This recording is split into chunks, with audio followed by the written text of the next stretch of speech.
A transformação da sociedade impôs uma reestruturação do aparelho estatal, de forma a possibilitar uma atuação mais efetiva. Por consequência dessa transformação, houve uma ampliação da abrangência do Instituto de Acesso à Justiça. Este acesso passou a ser pleiteado não só como promoção da ordem jurídica justa, mas também na elaboração de normas jurídicas e atos administrativos igualmente justos. Estes assuntos são detalhados na dissertação de Suzana Bruno, mestre em Direito de Políticas Públicas e Processos, hoje no Academia. Conciliação, prática interdisciplinar e ferramentas para a satisfação do jurisdicionado. Dissertação apresentada ao programa de pós-graduação da Faculdade de Direito de Campos, do Centro Universitário Fluminense, como requisito parcial para obtenção do grau de mestre em Direito de Políticas Públicas e Processos. Confira também parte da bibliografia base deste trabalho e as últimas publicações de teses e dissertações já disponíveis no mercado editorial. Para debater a dissertação, convidamos Eutália Coutinho, juíza aposentada do Tribunal de Justiça do Distrito Federal e Territórios e instrutora dos cursos de Mediação e Conciliação Judicial, supervisionado pelo Conselho Nacional de Justiça, e Eurico Cursino dos Santos, professor do Departamento de Sociologia da Universidade de Brasília e consultor legislativo para assistência social e direito das minorias no Senado Federal. Quero aqui agradecer pela presença, por aceitar o convite da TV Justiça para participar do programa Academia de hoje. Também agradecer à professora Suzana e já pedir para que ela faça, então, a apresentação do seu trabalho. Obrigado. Bom, agradeço a oportunidade de estar aqui presente para poder tratar da minha dissertação de mestrado, a disponibilidade, né, dos convidados. E a minha dissertação de mestrado, ela passa principalmente pela preocupação com a satisfação do jurisdicionado em relação ao serviço prestado pelo Poder Judiciário em sede de conciliação judicial. Então, num primeiro momento, foi necessário fazer uma abordagem, né, do acesso à justiça, e foi observado que, no Brasil, o canal de viabilidade do acesso à justiça é feito através do Estado. E o Estado, já há algum tempo, né, por conta do surgimento dos novos direitos, por conta das ferramentas, né, que nós temos no Poder Judiciário, tão bem colocados aí pelo Capelletti, pelo Gart, no livro Acesso à Justiça, que teve origem lá no Projeto de Florença, né, que ele mostra os entraves ao acesso à justiça. E nós observamos dentro da nossa pesquisa que, além de todas aquelas elencadas pelo livro Acesso à Justiça, que veio do Projeto de Florença, nós temos também aqui no Brasil uma certa peculiaridade, que é abordada pelo Boaventura de Souza Santos, na tese de doutorado dele, quando ele menciona que nós temos aqui no Brasil impedimentos econômicos, sociais e culturais também. Na verdade, o que a gente observa é que a maioria do povo brasileiro foi dada os direitos, né, mas não foi colocado a forma de instrumentalização, como é que eles poderiam se valer de quais instrumentos, quais ferramentas para ter a satisfação dos direitos que lhes são assegurados, tanto em sede constitucional quanto infraconstitucional. E aí o que a gente observa é que essa prestação jurisdicional ineficiente pelo Estado, ela vem dando margem para a colocação dos métodos não adversariais de conflito, né, que seriam as ADRs. E aí a minha primeira observação, será que não haveria possibilidade de coexistência da utilização, da composição do conflito pela via judicial, né, dos moldes que nós temos através da intervenção do Estado, aí ditando de quem é o direito e de quem é o dever?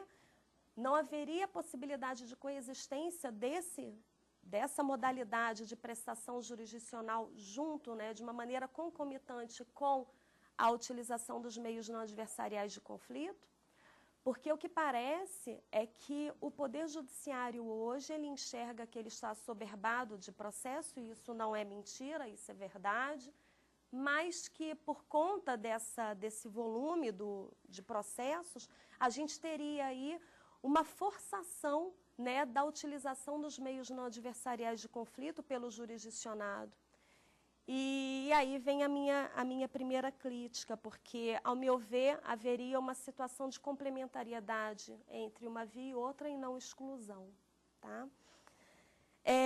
Um outro ponto que é relevante a gente falar ainda sobre o acesso à justiça é que, quando a gente fala em acesso à justiça, a gente sempre lembra do hipossuficiente, né? Lembra da necessidade de dar uma prestação jurisdicional ao juridicamente necessitado. Por outro lado, nós temos o acesso à justiça de uma maneira eficiente, ou pelo menos se espera, àqueles mais abastados. E aí uma outra preocupação que me atormentou aí durante muito tempo: como é que ficaria a questão do acesso à justiça da classe média? Porque a classe média, ela não se beneficia da Lei 1060, né? E não pode se valer de todas as suas benesses. A classe média, ela não tem condição financeira também de contratar bons advogados e suportar toda a demora na prestação jurisdicional. Então, é algo que também muito me preocupa, é o acesso à justiça à classe média. E já passando para o tópico da mediação e conciliação, eu pude observar que há uma divergência muito grande, né, da conceituação do que vem a ser a conciliação e a mediação, tanto em âmbito nacional quanto na doutrina alienígena. E houve uma necessidade, então, da gente estabelecer o que seria para nós a mediação e a conciliação, tendo em vista essa discordância, né, entre a doutrina. E a mediação, nós colocamos que seria um meio de composição não adversarial de conflito, onde haveria a intervenção de um terceiro, através de somente o seu auxílio, né? Haveria só um auxílio do terceiro interventor para que as partes viessem a buscar aí uma composição amistosa. Ao passo que na conciliação a gente teria uma intervenção mais direta, mais incisiva desse terceiro.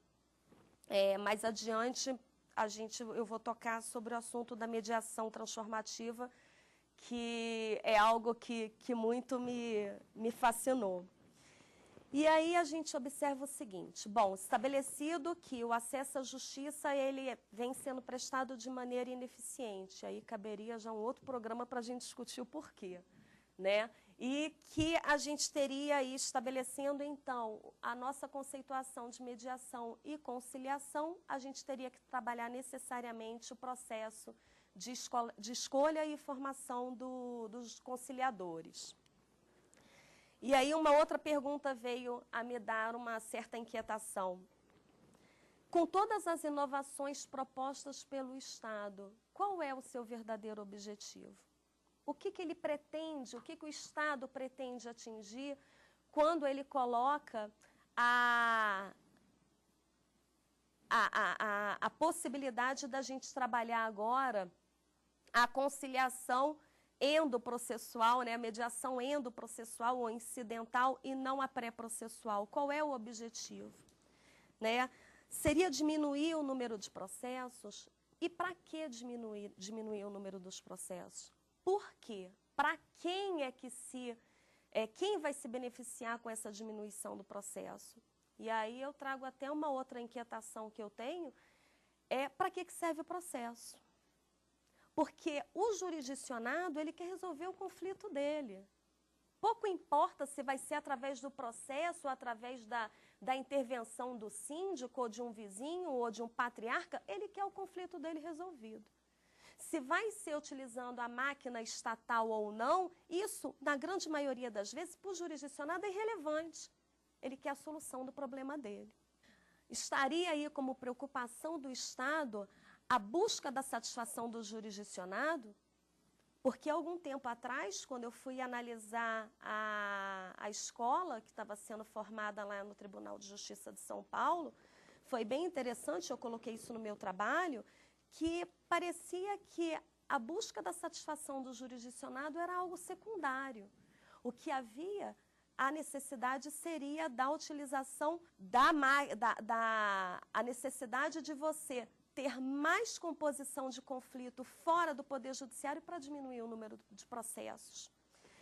Bom, há necessidade, então, da gente romper dogmas, né, de trabalhar com uma nova reformulação acadêmica, porque a formação do nosso aluno é uma formação para o embate, ele não tem uma formação para se valer da composição dos meios não adversariais de conflito, e daí haveria a necessidade da gente trabalhar com a interdisciplinariedade, não retirando a valia dos outros profissionais das outras ciências. A minha ideia não seria trabalhar com a exclusão do sociólogo, do psicólogo, né, do publicitário, do administrador, em hipótese alguma, né?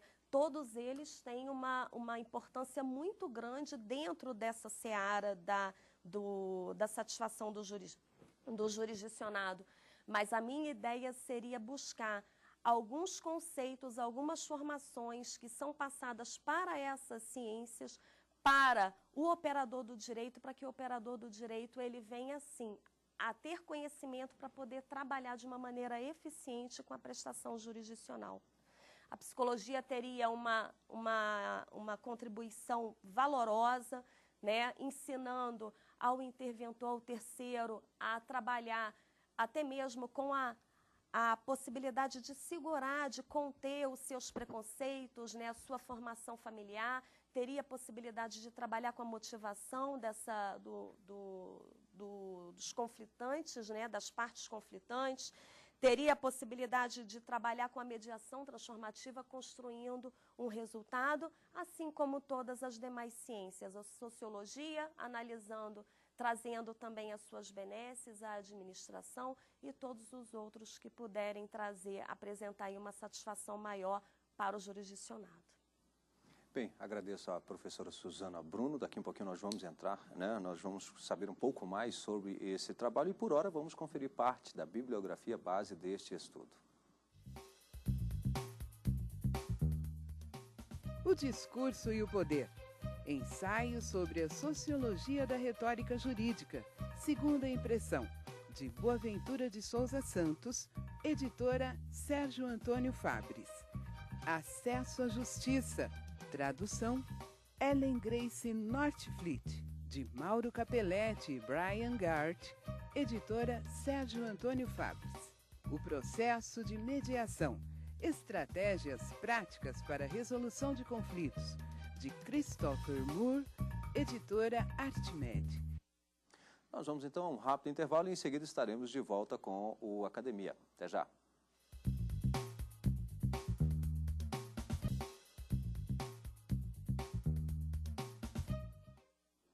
Hoje o Academia debate a dissertação Conciliação, Prática Interdisciplinar e Ferramentas para a Sofisticação do Jurisdicionado, estudo da mestre em Direito de Políticas Públicas e Processos pela Faculdade de Direito de Campos, do Centro Universitário Fluminense, Suzana Bruno. Os convidados do programa são Eutália Coutinho, juíza aposentada do Tribunal de Justiça do Distrito Federal e Territórios e instrutora dos cursos de Mediação e Conciliação Judicial pelo Conselho Nacional de Justiça, e também Eurico Cursino dos Santos, professor do Departamento de Sociologia da Universidade de Brasília e consultor legislativo para assistência social e direito das minorias no Senado Federal. Bem, antes aqui de iniciarmos o nosso debate, vamos conhecer algumas publicações de teses e dissertações que ganharam o mercado editorial.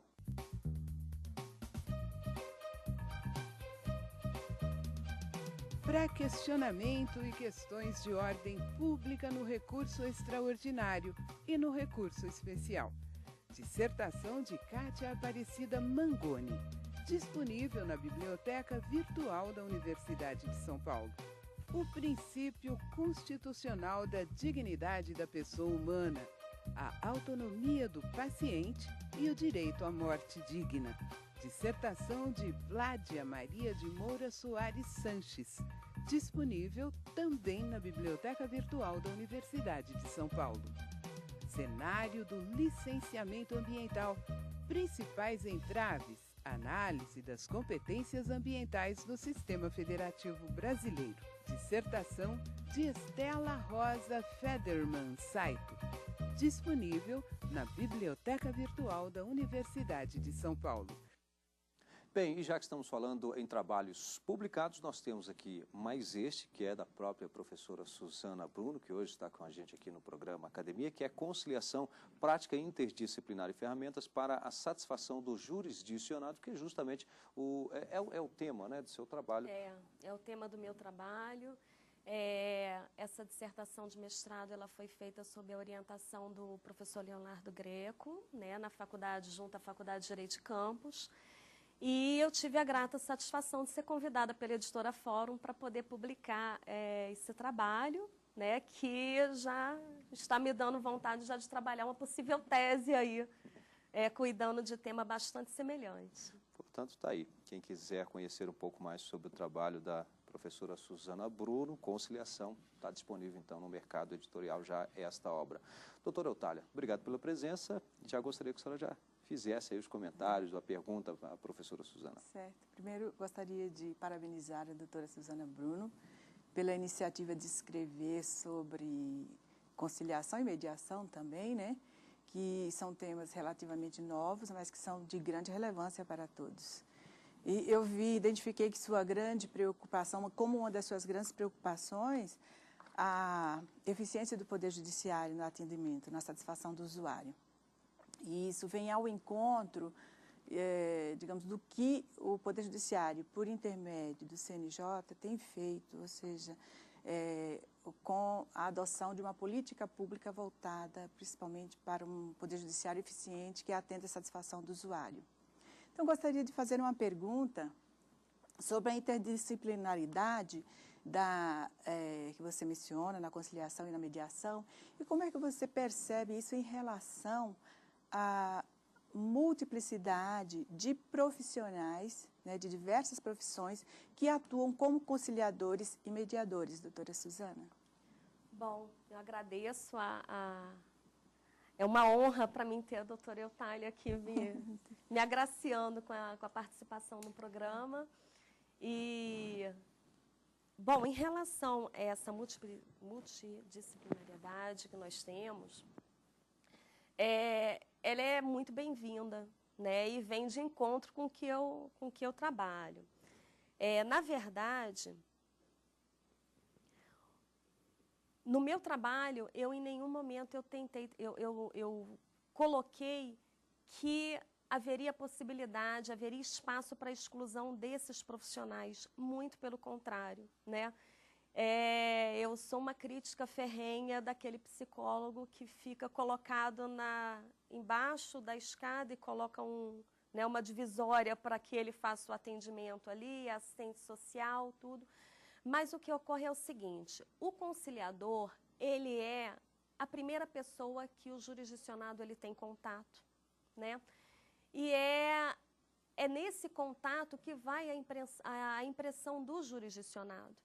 Então, vai desde a questão do linguajar, do vestimento, né, da forma de abordagem, como é que ele vai colocar o Estado em relação àquele conflito que é trazido pelo jurisdicionado. Porque para o jurisdicionado, o maior problema que existe no Poder Judiciário é o dele, né? E e aí teria uma carga psicológica também, que ele quer ser ouvido, né? É claro que a gente não pode ficar ouvindo todos os percalços que passa o jurisdicionado, porque senão a gente não teria tempo de atender a todos. Mas aí vem a importância da mediação transformativa, né? De você pegar, e a minha preocupação é em relação à utilização da subsunção também. Será que o conciliador ele tem uma formação eficiente a ponto de ver qual o fato, qual informação ele pode desdenhar, ele pode desprezar ou não? E daí haveria a necessidade de ter uma formação, e a escola, né, de mediação e conciliação, a resolução 125, ela vem nesse caminho, mostrando a necessidade de cada vez mais você formar de maneira eficiente esse conciliador, né?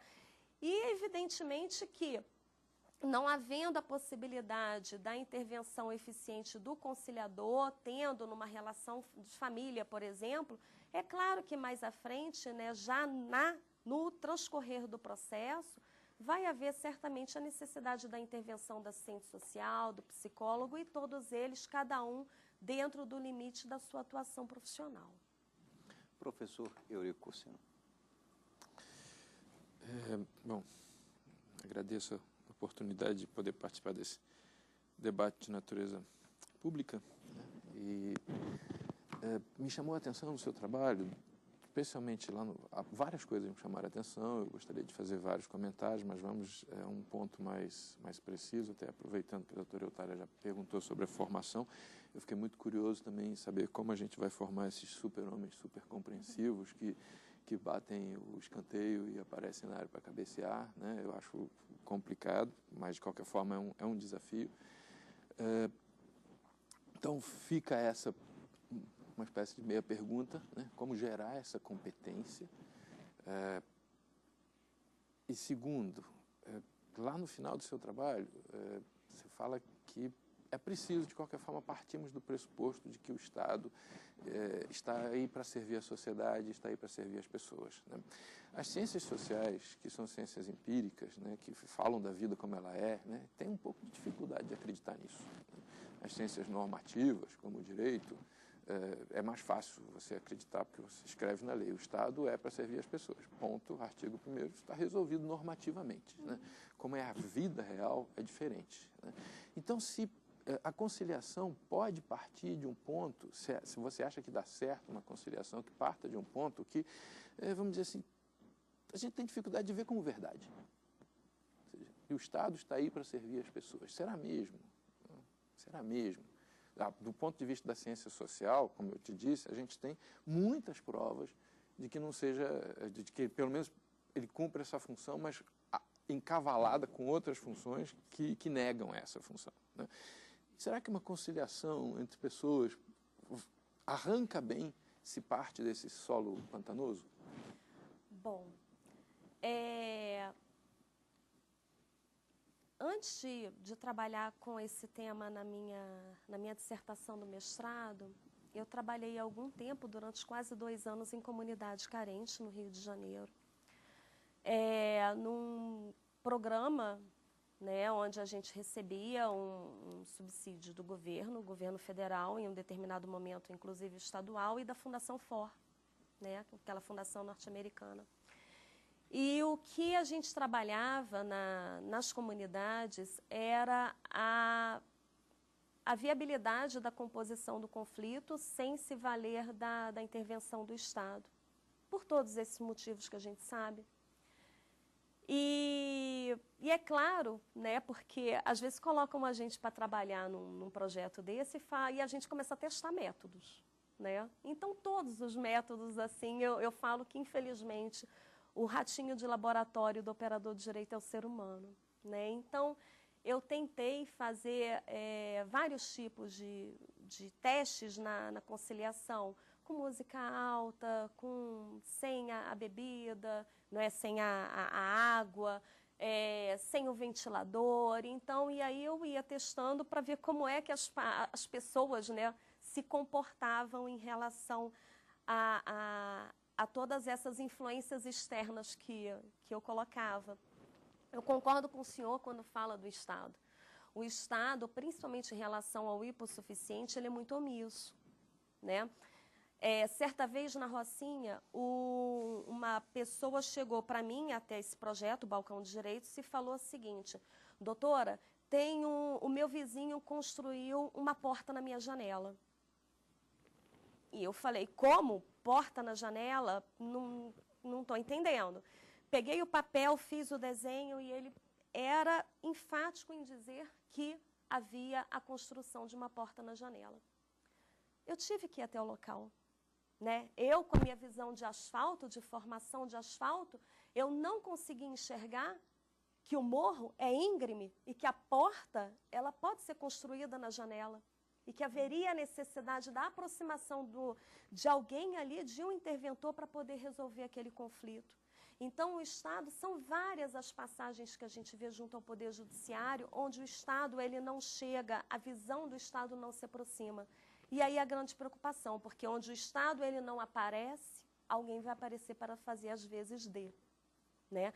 E aí a gente vê determinados casos, uma vez também, lá numa outra comunidade, o chefe do tráfico mandou um recado para mim falando, fala para a doutora entrar com a ação de inventário, porque o que o juiz determinar eu cumpro aqui na favela. Eu falei, pronto, surgiu a figura do novo oficial de justiça, né? Então, essas passagens, elas são realmente preocupantes, né? E o Estado, onde ele não aparece, vem surgindo a figura do terceiro setor e, infelizmente, de organizações criminosas para poder compor o conflito da maneira que eles entendem como correta. O quarto setor. Um quarto setor seria. Já temos um quarto setor. Bem, quero aqui agradecer a presença de todos por aceitar o convite hoje da TV Justiça para participar do programa Academia. E lembro que você também pode participar. O nosso endereço eletrônico é academia@stf.jus.br e você pode trazer o seu trabalho para ser apresentado aqui na TV Justiça. Como eu disse, para participar é fácil, basta enviar um currículo e o título, o arquivo eletrônico do seu estudo para o e-mail academia@stf.jus.br e nós entraremos em contato. Obrigado e até o próximo encontro.